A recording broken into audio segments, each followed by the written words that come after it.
And I'm gonna go live on LinkedIn. And off we go. And I'm gonna start recording. Ooh, ooh, ooh, ooh, ooh. Interesting. What's gonna happen here? Wasn't I'm my gonna go live on LinkedIn. There's a delay. Oh, interesting. And off we go. And I'm gonna start recording. Ooh, ooh. This isn't gonna be interesting. That's not my stomach. So it wasn't. There's a delay. It is lunchtime here. And off we go. And I'm gonna start recording. This isn't gonna be interesting. That's not my stomach. So it wasn't. There's a delay. It is lunchtime here. And off we go. I'm gonna start recording. How do I mute this though? This isn't gonna be interesting. That's not my stomach. So it wasn't. There's a delay. It is lunchtime here. And off we go. I'm gonna start recording. I don't know how to. Let's see if I do that, what happens. That's better. Okay. Is it, I don't know if it's working or not. Yeah, it is. Interesting. There's a delay.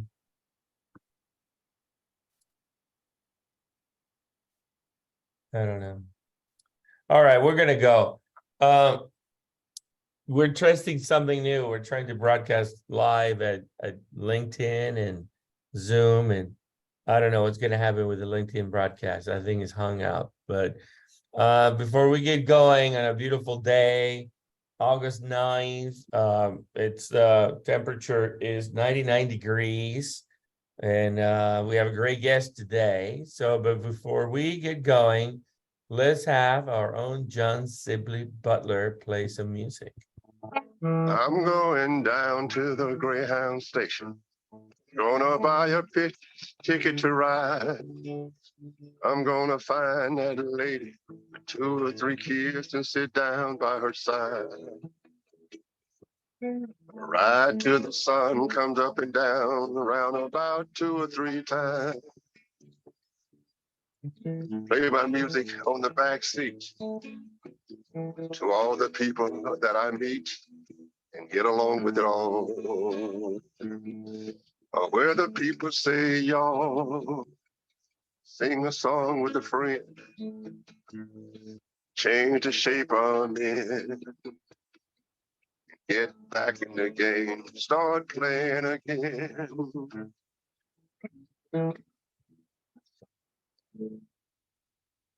All right. Thank you, Johnny. Thank you very much. How are you doing? I'm doing great, John Butler. How are you, sir? I am doing just fine.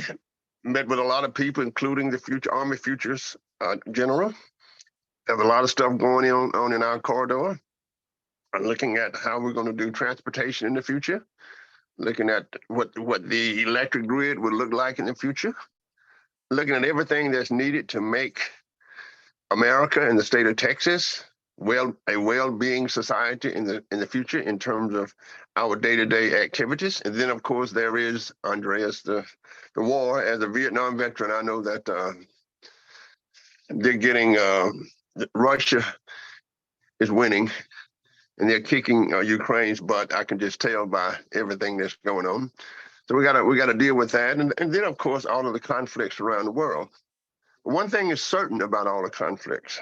America is the only place that provides food and provides other things for people when they get in trouble. There's nobody that's going to do airlift for us, for America. So one thing history has told us is that we have to solve the problem. And we have always solved the problem, whether it's through our own ingenuity, whether it's through just the technology, but we will solve the problem. The stock market is doing well. The economy, I think, is up and down is according to where you live. One thing about America is if you look at the shifts in the population movement, especially when it's selected on education, then you find that they tend to follow the new technologies. So when I was a kid, Detroit was the Silicon Valley of the world. And now, of course, there's a migration to different patterns of the world for opportunities. So it's been an interesting kind of situation. I think I've adjusted to the heat. I just stay inside. And when you stay inside, you can do lots of things. Absolutely, absolutely. And working with tons of startups. Yeah.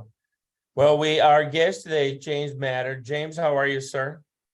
I'm just fine. I thought I'd bring some snow to help everybody in Austin keep cool. It's Mount Hood in the winter. There you go. It's gorgeous. Great picture. So James is the director of Smart Grid Strategy at QualityLogic. And of course, we would want to know in detail, James, what's your role? I think it's pretty self-explanatory, but go ahead and elaborate. And then tell us more about QualityLogic, and we'll go from there. Thanks, Andreas. So I'm one of the founders of QualityLogic. We actually merged a couple of companies in 1999 to become QualityLogic, and we've been at it ever since. The primary business of the company is to build software test tools and provide software testing services. And so we have a couple hundred people. Most of them are involved in doing testing services for companies doing websites, mobile applications. We've got a practice in accessibility testing for those who are, have handicaps. My group is a small group that focuses on smart grid and specifically on building testing tools to enable the interoperability and the communications that needs to happen for a grid to operate in, more smarter than it's been. And so Right. That's what we do. So. Okay. Can you just really quickly maybe, share the name of some of the best customers or some of the key customers you can talk about just by name real quick?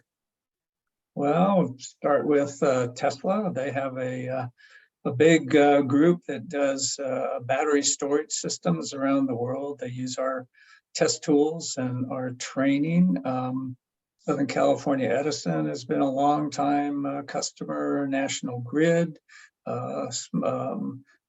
Sacramento Municipal Utility District, Xcel. These are all great utility customers. And then we work with the rest of the industry: General Electric, ABB, Siemens, Schneider Electric, anyone who's involved in the utility industry that's building products that are enabling the future of what we can call the smart grid, is most likely a customer of ours, along with the testing labs that do certification. Underwriters Lab is a big customer, multiple labs around the world: Intertech, CSA, TUV, and we're adding new labs, every year. And to our portfolio of customers, we provide them with the test tools that they use to do the certifications that utilities require in order to interconnect and participate on their grids.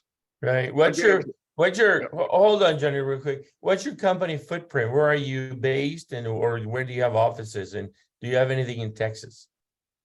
We do not yet. So we're a virtual company. We actually may have an employee or two. We actually do have an employee in Austin, a recent one. He works on our business development side in our group, but our primary, our headquarters is in Boise, Idaho. We have a lab in Oklahoma City that's almost as big. My whole group is virtual. So, California, Arizona, I'm in Oregon, and we have engineers that are scattered around. So, Thank you, Johnny. Yeah, James, I'm very interested in the concept of standard for the grid.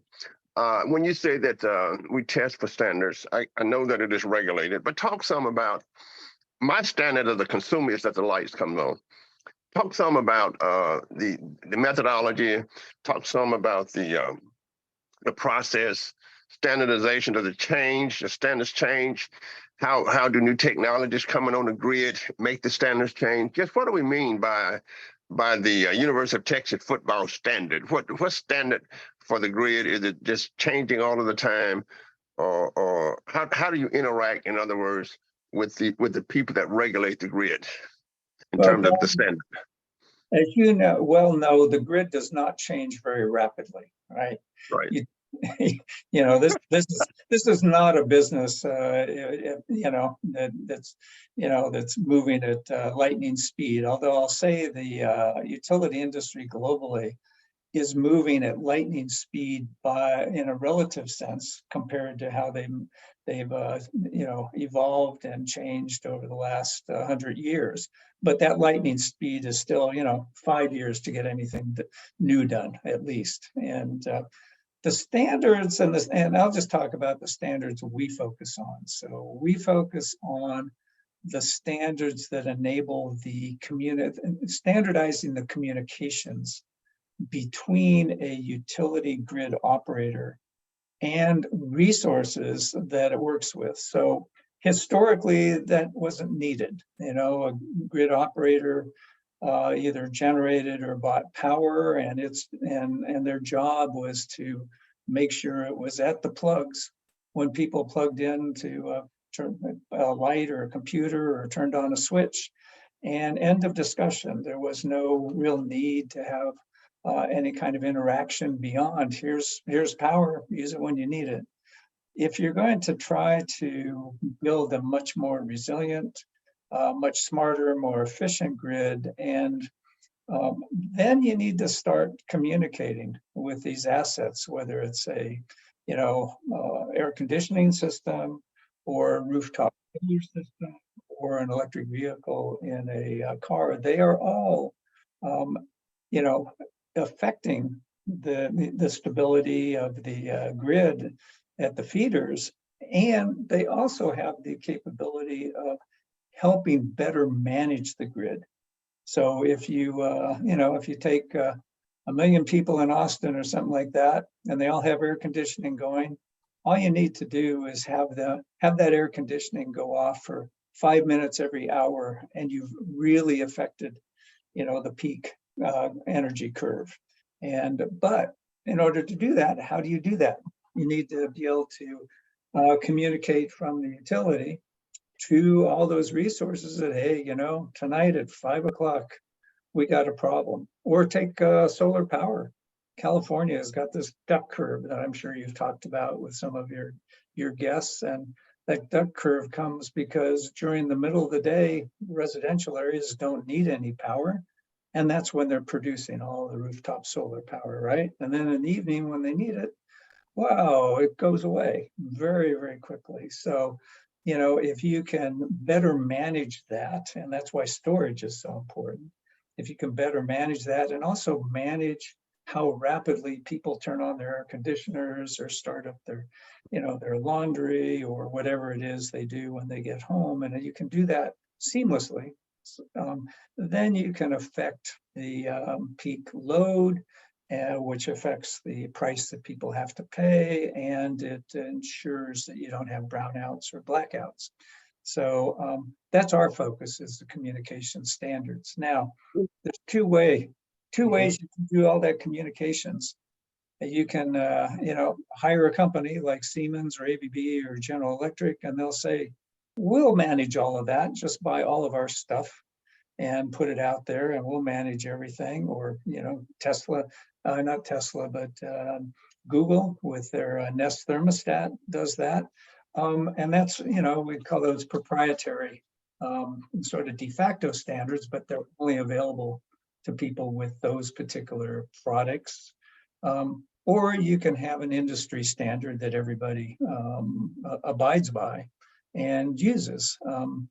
I like to give the example of the PC and printing industries are very standardized. You go buy a printer, you bring it home, you plug it in, and it works. All right, you don't have to monkey with it. You don't have to hire an electrical engineer or a software engineer to come in and make your printer work. And that's because it's very standardized. Actually, a little plug for QualityLogic. We built the tools that the industry uses to validate that interoperability between all the printers and the PCs. And that's where we got our start in interoperability. But that all comes because you have a very well-defined standard that all of the manufacturers agree to use and they implement. And our role is to provide the tools to test and validate that they are doing that correctly. So quickly following up on that, real quick, Johnny, just follow up on that standard thing. So James, there is a, the industry has a lot of communication standards, legacy from Modbus and eventually multi-speak and eventually DMP3 and many other wireless standards. There's a new standard that has emerged, and I want you to talk about it quickly, the importance of it and what is it going to mean. So there's a standard, the IEEE 2030.5 that I believe was created by a consortium of companies. Probably you guys were part of that over the last 5-6 years. Can you talk a little bit about it? I don't know that it has been deployed or implemented everywhere, but it seems to be sort of the panacea of solving a lot of these problems. Yes and no. It's like any good standard. It's very capable. Okay, and it was developed initially by the metering vendors and the Zigbee Alliance. All right, there was something called Smart Energy Profile 1, which I'm sure you remember, Andreas, and worked with, and that was good, but it required a Zigbee communications radio. And the utilities, when they started looking at it, said, we'd like to actually get away from having a proprietary underlying communications protocol and be able to work with anything that supports a TCP/IP, communications network. And so there became SEP 2, Smart Energy Profile 2, that the Zigbee Alliance developed. And a lot of that was the metering guys and utility guys working together. And I sat through one of the, I don't know if you're, any of your listeners who have sat through a standards group, a standards meeting know exactly what happens. And it's very boring unless you're actually doing the standard yourself.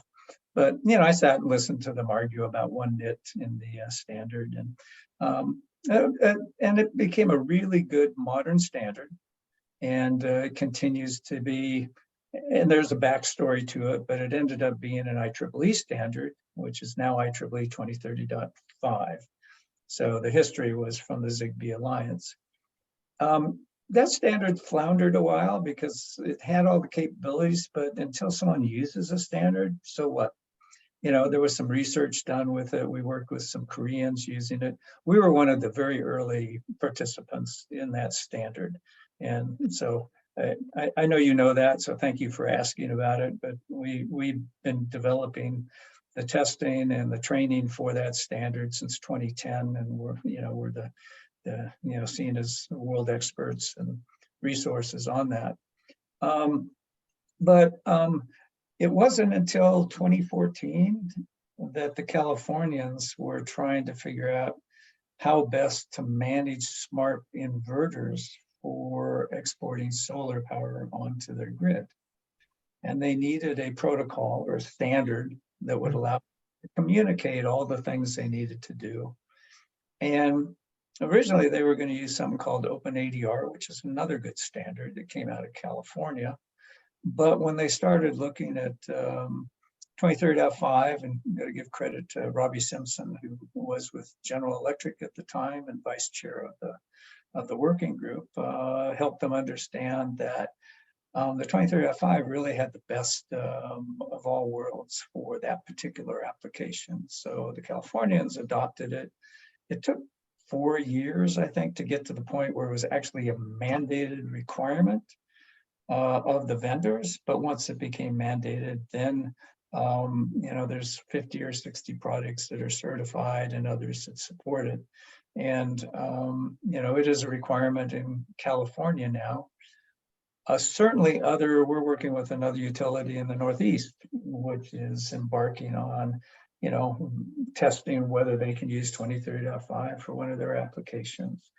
Some of the big companies have adopted it. The Australians are just going whole, they've got to get stuff done. They got problems like Hawaii does. And so they've adopted 23.5 and copied a lot of what was done in California and are implementing it. So it is a good standard.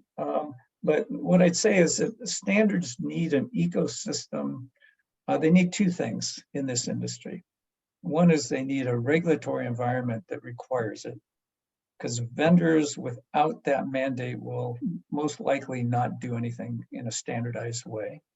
So they need a regulatory mandate to implement the standard. And and secondly, you need an ecosystem of vendors which gets together and figures out how to do it and how to test it for a particular application. So, if you look at managing smart inverters for solar or storage, there was a lot of work that went into saying, so, okay, we got a standard that can do 1,000 different things. We only want to do 100 of them. So how do we actually take that and how do we make it sort of reasonable to implement what needs to be implemented so it still works, but we don't have to implement the whole thing in order to get the application done that we need. So you need an ecosystem of vendors. In this case, it was the inverter vendors and the utilities working together, say, here's what we need to manage smart inverters, and here's what has to go into it, and then here's how it's tested and certified. And that's a really critical part of getting from having a standard to actually implementing it in the field and scaling with that standard. So does that help, Andres? Yeah, absolutely. John? James, yeah, let me just take you through some historical scenarios, and what you've said, I framed it in this way. I think that the grid is where the PCs were 50 years ago. And then in terms of the standardization, whether it's done by Apple, whether it's done by Microsoft. So I'm working on Lotus 1, 2, 3. Andreas is working on Lotus 10, 11, 12. And people came along and said, for communication purpose, let's standardize the thing. So now if I'm on an Apple or if I'm on a Microsoft computer, they know everything that's going on. They do the traditional updates when patches when it happened. And furthermore, as a private enterprise, it was good for them to do that because they're in business. Now, in a regulated, governmental regulated industry like the grid, I would say the following. America has spent billions of dollars on technology to create the analog of the PCs with the grid, okay? From Washington, D.C. there are lots of things sitting on the shelf, I think, that can solve the problem. So when I say solve the problem, it brings other problems. It can be hacked. Everybody's connected again, but this is where we are in ballistic missiles. This is where we are in airplanes and jets, but this is not where we are in terms of the grid, okay? So my question is a very, very simple one. And I like to frame it in this way. Apple had to improve and Microsoft had to standardize things for communications purposes. But my father was doing rural electrical installation. He was an ag agent in southern Louisiana in the 1940s. What is going on in the sense that if the technology is sitting on the shelf, that is for behind the station and the homes and et cetera, what keeps the grid? What keeps the management of the grid from taking that technology off of the shelf, right, and creating the analog of what we did with PCs and communications around the globe? What is it? It's not just it's moving glacial-like speed. It's something about the biggest machine in the world, I think, and you've got to change that. But what do you think it is? Why can't we move on and shoot this thing to the moon? put all the technologies that we have paid for in America, the billions of dollars, and go forward. John, the question I would ask is, why should they do that? That's right. Why should, if I'm making billions of dollars on 1920 technology, why should I change? Why should management of utilities, what motivates the Yeah. utilities to do something new? They're inherently, if left to their own devices. I kind of think of the whole construct we have, the statutory, regulatory, business construct for utilities, as intended to create a very efficient replication of what they do it over and over and over again, put in poles and wires, more poles and wires. That's the whole model that was built in the 1930s as to, you know, what the utility industry is. It's monopolies, right? They're regulated monopolies in one form or another. It's like, why should they do anything different, right? So the key is they don't have a profit motive particularly. I mean, they have a profit motive, but it's a very well-bounded. How do you make money? Right? You put in more transformers, you put in more poles and wires. If you build, it depends where you are, but if you build a brand new, energy management system, you may not get to include that in your rate base, right? So we're starting with an industry which is incentivized to not do things differently, or not do things in a new way. So so what drives them to do that? The primary driver is regulatory, right? The federal regulation or state regulations. Like, you can, and for the most part, it's state by state, all right? And it's what the state legislatures want to do. So, we've got a range of states from, California wanting to be out there and decarbonize the grid and implement all this new technology that's required to do it, and so there's a lot of motivation to do it, and there's money to do it. To states, there are other states, and I won't name names, but there are other states say, well, why should we do that, right? So, and the only, the primary driver for utilities is their customers are their boards or the regulators, and their primary measure is cheap power and reliability. So anything. So James, the disruptive technologies that you're talking about are not disruptive at all, in the sense. And my final question related to this is, with a Titanic sink, and then we go back and look at the idea that we had all of this technology that could have improved the grid. Will it take, when I say improve the grid, it's still the best machine in the world, but will it take the regulators themselves to have interaction with the ratepayers, with the salary structure and those kind of things, to make sure that all of the clean energy can get back onto the grid, make sure that everything that's produced in the battery sector can get back onto the grid rather than burning California down?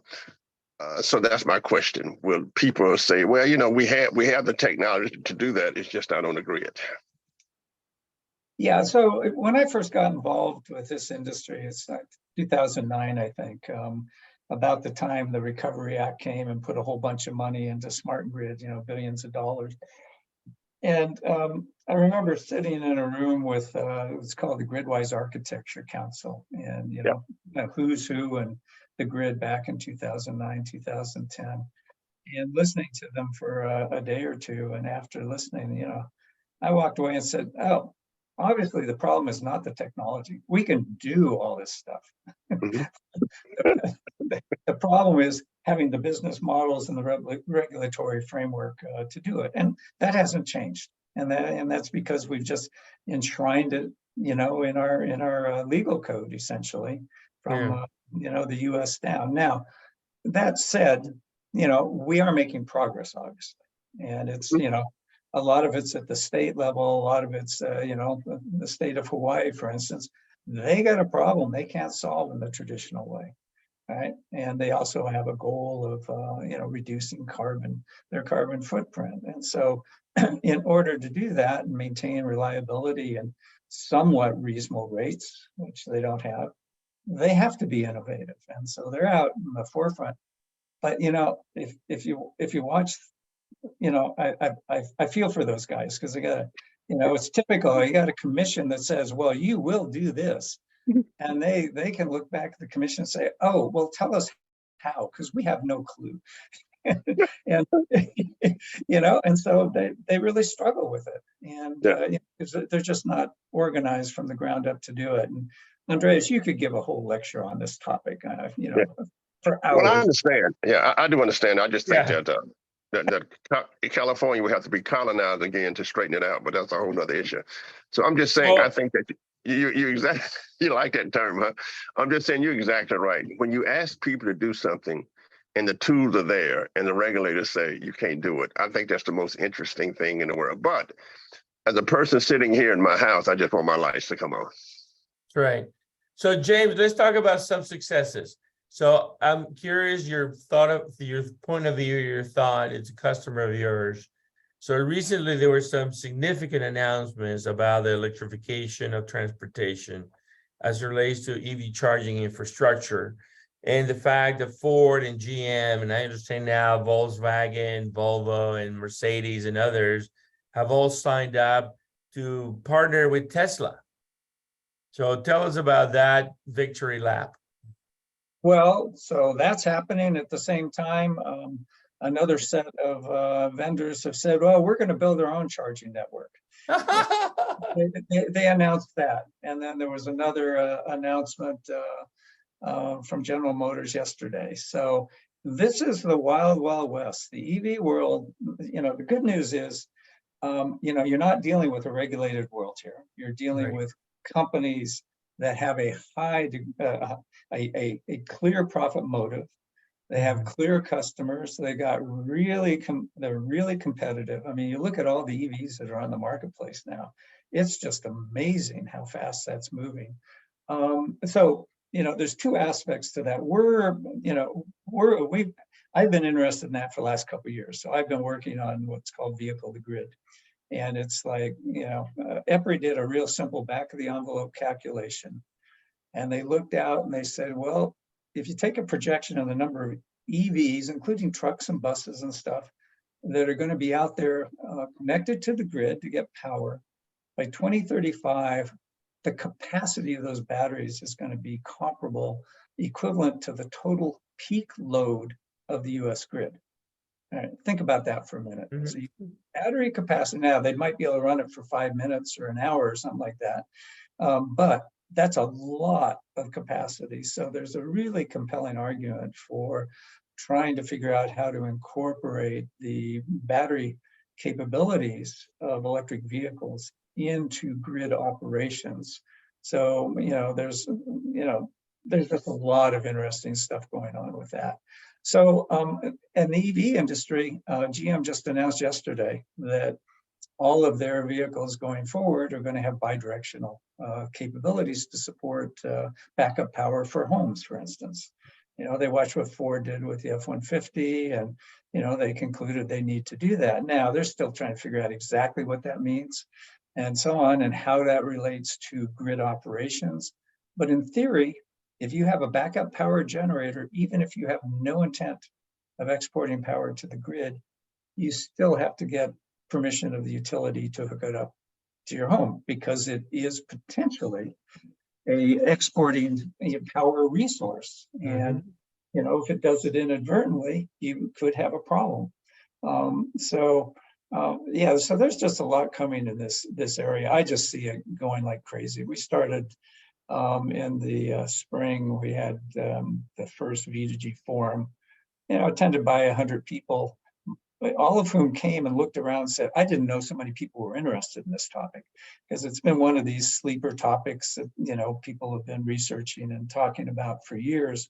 But now it's getting real, because you've got so many EVs on the marketplace, and you've got companies like Ford saying, we're going to provide bidirectional power to our consumers, and people are just eating that up. Yep. Remember Yeah, the well, you know, they're going to be over 200 to 300 makers of EVs in America. I mean, they're so easy to make. What is it? 500 in China that's making electric cars now. it's, we've just started scratching the surface of So the. I think the numbers, I've been waving the flag on this for about 10 years that Yes. the powers of be are not paying attention of the challenge. So there are 22 million registered vehicles in Texas, 22 million registered vehicles. If they were all electric tomorrow with 100 kilowatt battery each, that would be 2,200 gigawatt hours needed if they were all to plug in at the same time. Now that's not going to happen. We'll schedule them, blah, blah, blah, blah, blah, blah. But Texas only produces on peak 80,000 megawatts or 80 gigawatts. So there's a big difference between 80 gigawatts and 2,200 or whatever the number is that is needed. Back to your point of new generation needed. And nationwide is 285 million registered vehicles so 28,500 gigawatt hours, and the US produces only 1,100 gigawatts. So, I mean, if we're going to do carbon neutral with the vehicles by 2050, might as well get into the generation building of business, because we're going to need, 10 times, 20 times what we have.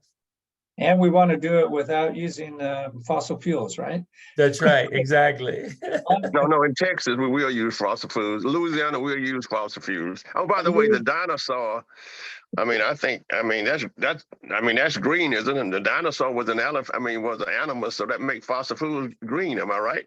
Absolutely. There is no dirty energy source. Everything is from the sun, and animals ate plants, photosynthesis, and they fossilized and became oil over time. So it's all green stuff. It's the burning part. The burning part is the problem. Don't burn. So. Yeah, James, let me ask you this question. You have experience in what you're doing, and let us jump to 2035.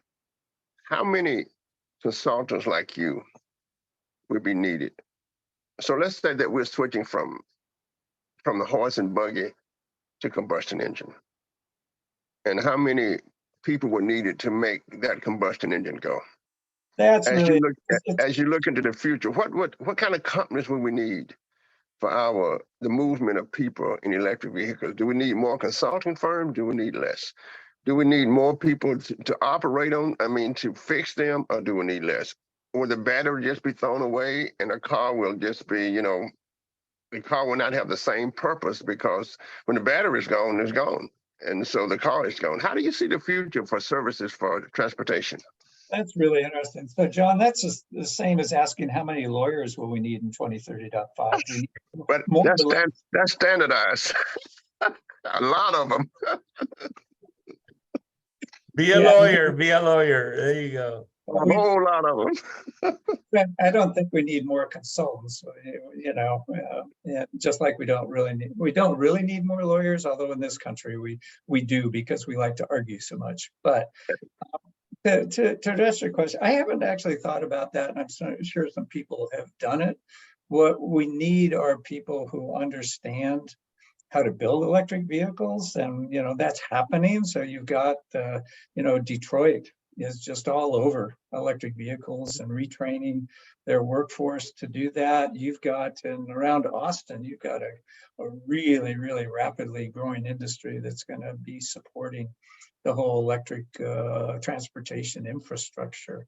And so, it's understanding batteries, the technology, it's understanding the auto technology, putting, and a lot of it's software, a lot of it's computers, right? Some people would argue by 2035, there'll be all autonomous vehicles. We don't need people in those vehicles, but how are you going to make those safe? And how are you going to make them smart enough to do everything that they need to do? That's going to require a ton of, people doing really good software, and we look at it and testing that software, and because that's our business. So that's just the way we're moving now. AI engines can maybe do a chunk of that, but I think the good news is that AI's got its own limitations, and we've got, if we don't figure out how to have a value place for humans, then, we're in the matrix. So, but I don't think we're going to get there. Well, we need a lot of lawyers, James, to tell me when that people's company hit me, car hit me, who's at fault. We need to change the law. So when you see the future, I see a mixed future. I see those with combustion engines. I see those with. Whoops. You're muted, Johnny. There you go. It's the structure of how people will live in that. I don't know if it's going to be completely across society. Is it going to vary by region? That's what I find very interesting. As one who looks at network theory, how people move around, the creation of cities. For example, we work at smart cities, and I always tell Andreas that the smarter the city, the more the entrepreneurship spirit you can get, and more people will move there, right? And we have that in America now. So Silicon Valley has done great. Austin region has done great. The Boston region has done great. But no other regions match that in terms of business enterprises. So I'm just saying the future in terms of entrepreneurship, the future in terms of starting companies. What would all this mean for starting new kind of companies in regions and new business models and those kinds of things? So, I mean, that's not my area of expertise. I follow some of it. I'm actually part of a, what is it?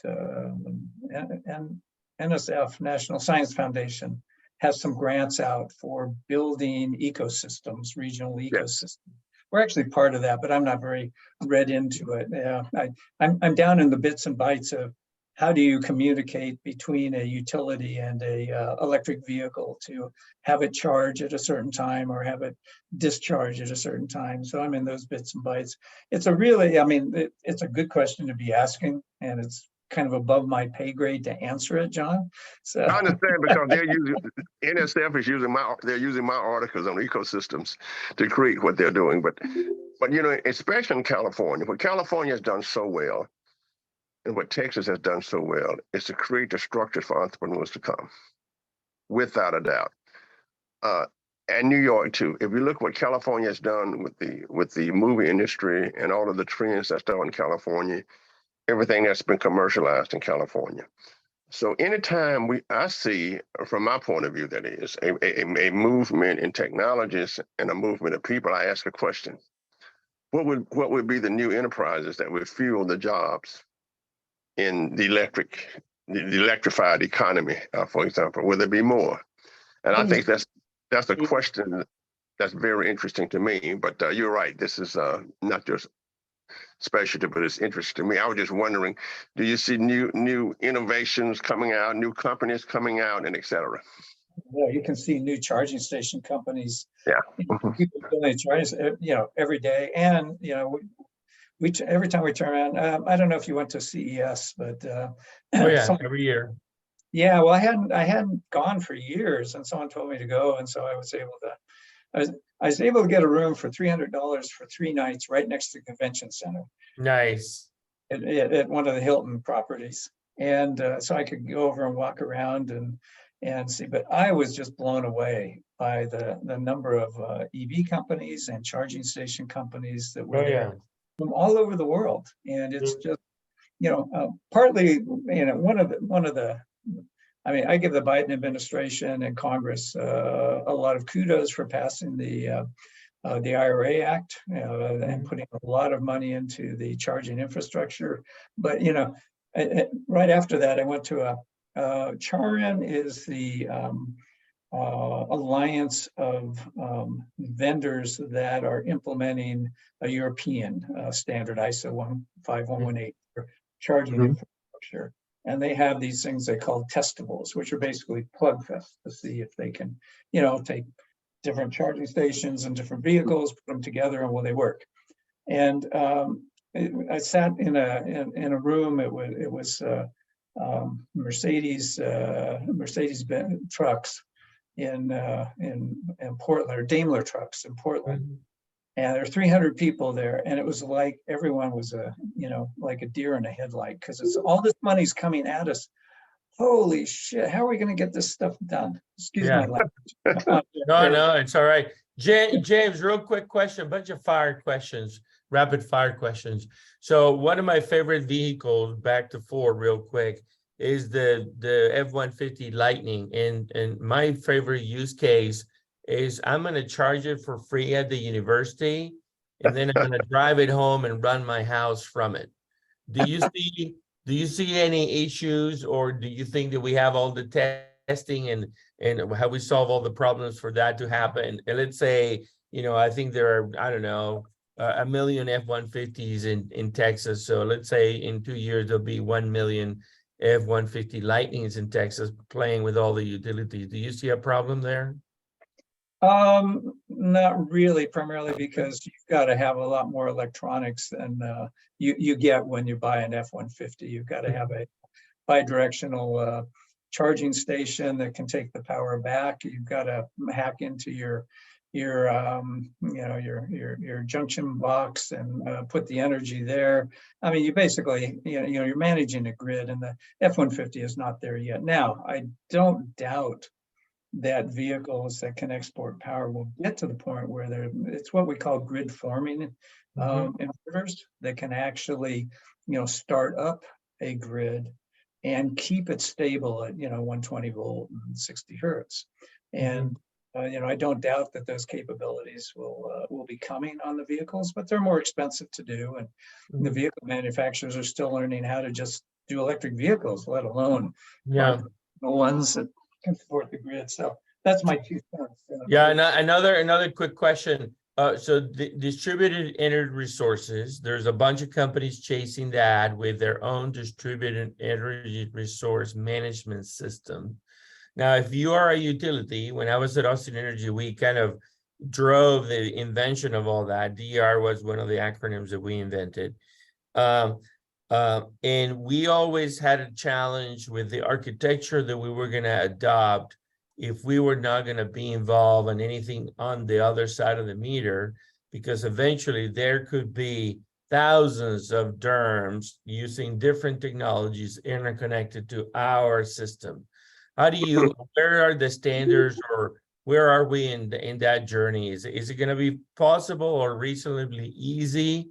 Do we need something like open FMB, or what is it going to look like to interconnect thousands of systems, managing stuff at the customer level, interconnecting grid forming wise with the grid the utility delivers? So I give a 4-hour, workshop on this topic. We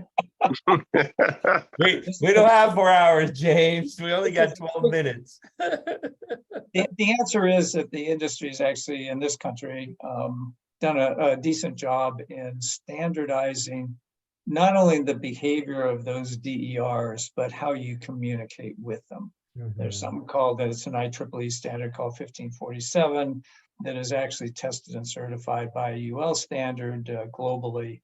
And that we're right in the middle of that, so we work with it very closely. But it standardizes the capabilities and the communications capabilities of those DER resources. Now, so that's an inverter-based communication, right? But when you're talking about DER, if you're talking about renewables, you're probably talking about DC-based, power sources, right? Yep. So you've got an inverter in there, and that's where all the focus has been the last 10 years or so, is figuring out how do you incorporate that into grid operation. So is it fair to say, James, it's something that I came up with a long time ago, that the inverter for the energy business model of the future is sort of the equivalent of the Cisco router? Oh, maybe. That's as good as analogy as any. And that's what open FMB is about. And that's what a lot of things are about. Although I don't see that in utility thinking so much, because they're still pretty top down. Is we're going to have DERMS, right? And that DERMS is going to know where 5 million devices are that are exporting power, and it's going to figure out how those should export and when they should export and so on. And then it's going to communicate through, a series of aggregators or other ways to program them and tell them how to do it. And that is the model we see, because that's a traditional utility, way utility engineers think. All right.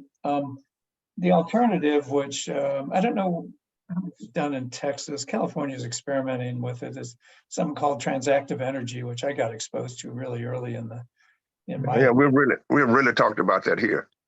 Yeah, and conceptually it's really interesting, but when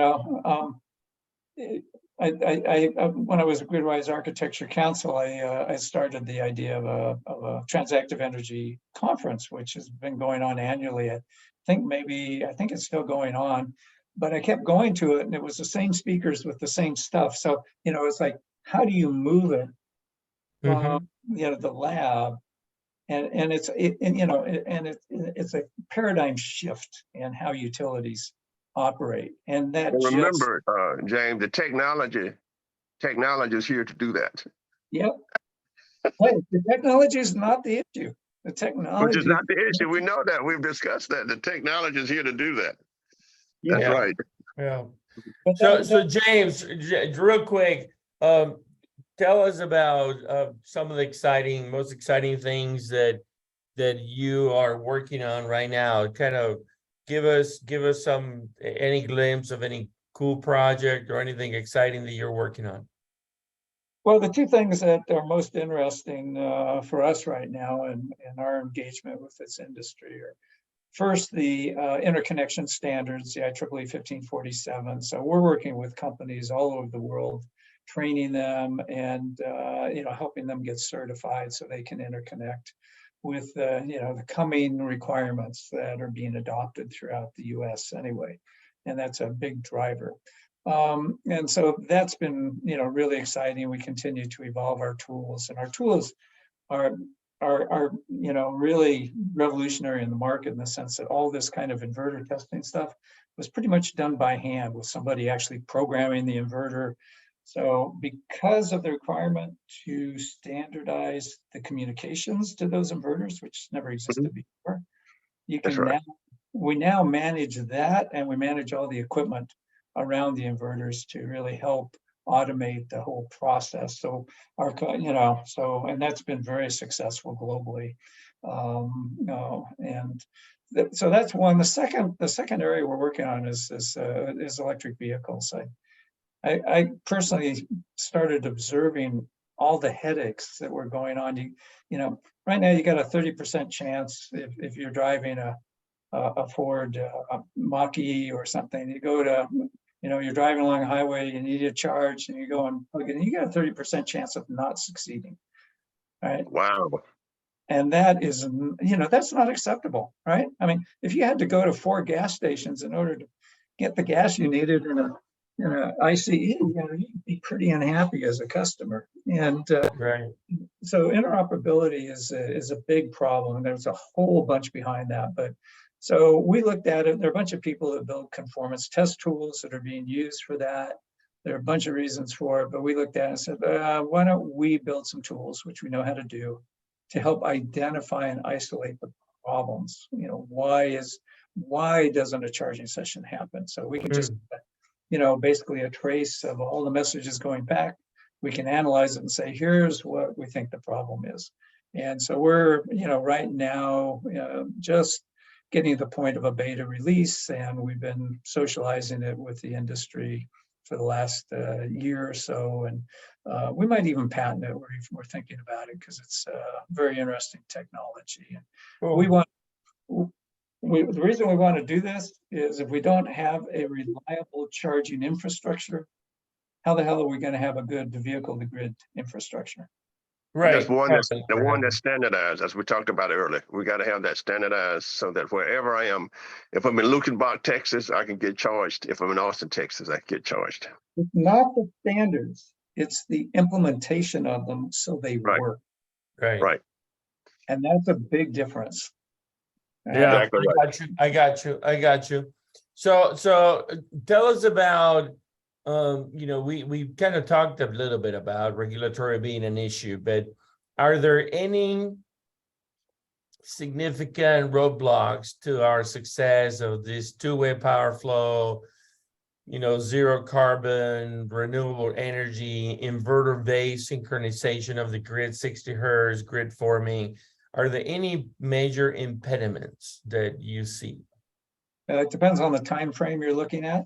You know, over time we'll get there, because that's, you know, I mean, the good news is that, as you know, the industry has bought into, hey, we're going to decarbonize the grid. We're going to figure out how to use renewables, and we're going to put the systems in place. You know, some states faster and some states slower than that. But I mean, you go to Oklahoma and, you know, the AES guys are, you know, they're thinking about this and paying attention, because they know at some point there are going to be a lot of electric vehicles. And that actually is going to be a big driver, is the electric vehicles. You know, people may not want to put solar on their rooftop, may not be economical where they are, you know, and it may not have that much impact.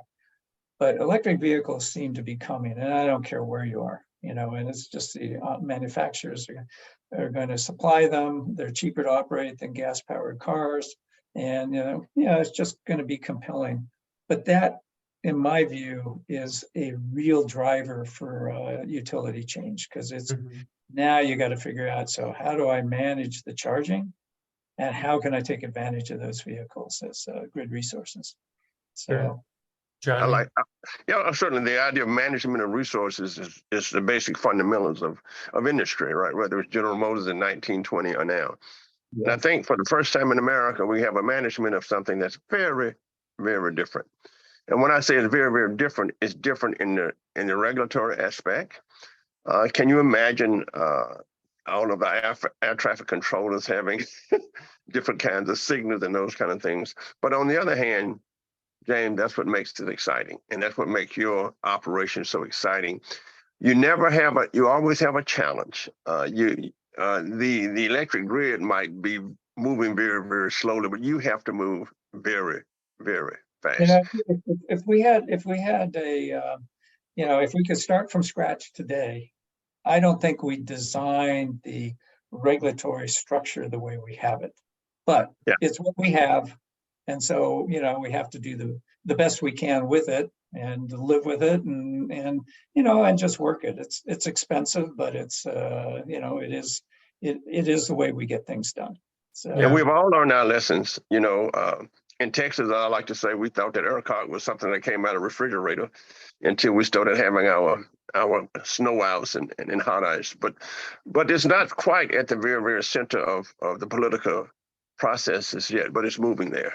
And I think that's the first time I've seen in my lifetime where a politician would stand up and talk about the electric grid and keeping it going. So companies like yours is needed. Appreciate your effort, appreciate your creativity, and appreciate you looking into the future. I just want you to add entrepreneurship for the future to your great, vast knowledge. we're very entrepreneurial, you know. I mean, what the society will look like as you create the center, not for you, for other entrepreneurs. Yeah. Got it. Thank you, John. Okay. Yeah, Thank James, thank you for being with us today. Any parting thoughts or anything that is in front of you in the next 90 days? Any conferences you're going to be at? Maybe you'll come and see Digital 360 Summit or send somebody. We've been talking about sending somebody, and I would love to come and see it one of these days. Yeah, we'll just have to see. Hey, I hope you invite me back, because this is fun, and there's more things to talk about than we talked about today. Absolutely. We will have you back, James. I appreciate you. Johnny, take us away. Whiskey River, take my mind. Don't let a memory torture me. Whiskey River, don't run dry. You all got to take me. Woo! Okay. Thank you, All right. John. I got a phone. Okay, Thank you, James. Thank you, James. I got a call. Y'all be good. Take care. Thank you, guys. Thank you much.